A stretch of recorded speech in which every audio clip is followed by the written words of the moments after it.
As Sister Jamila lights her candle, she whispers a prayer passed down to her through over 40 generations of her family. The rising smoke carries her prayer high into the heavens.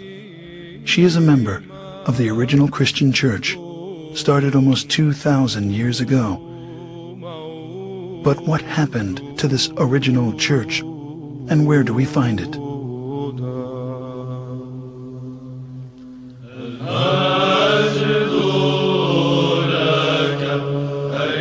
At that time, those believers in Jesus Christ joined together with the apostles, establishing the first organized church community in the city of Antioch. It is there in Antioch that they were first called Christians, as stated in Acts 11:25.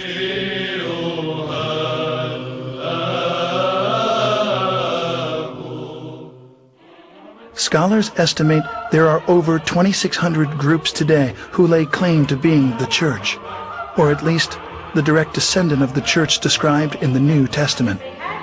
As Christianity has inarguably played a considerable role in our history, it is important to understand the factors which have led to its current divided state.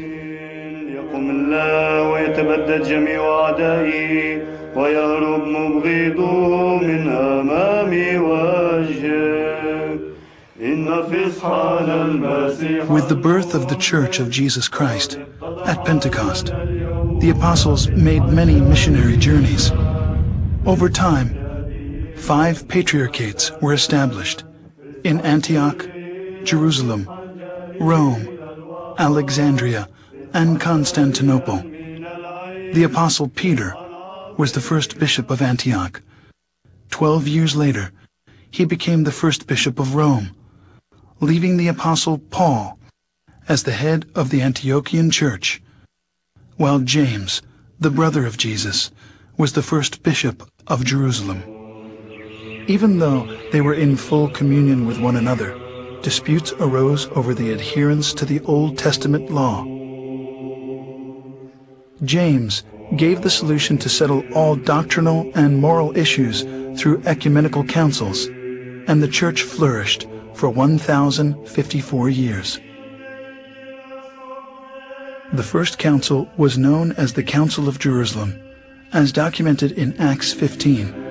In the history of the Christian Church, we find scores of such councils, establishing its canon laws, which the Orthodox regard as the faith of the apostles, faith of the fathers, faith of the Orthodox, the faith which has established the universe.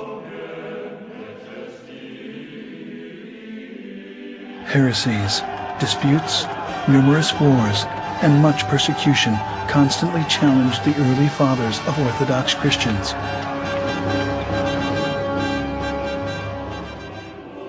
But because the church was unified, it continued to survive. At the Ecumenical Council in 325 at Nicaea, the bishops decided they needed a creed. After much prayer and some 90 years, what's known today as the Nicene Creed was finally written.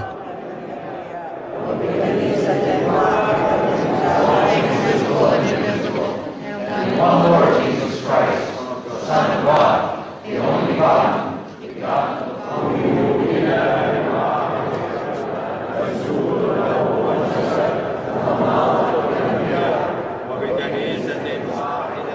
Between the years 325 and 787, 7 meetings were held to establish the laws of the Church. These became known as the 7 Ecumenical Councils. The faith of the Church, at the close of its first 1,000 years, was the same. The doctrine, the creed, the government were all recognized as one, everywhere. This one church was the Orthodox Church, which has weathered many attacks.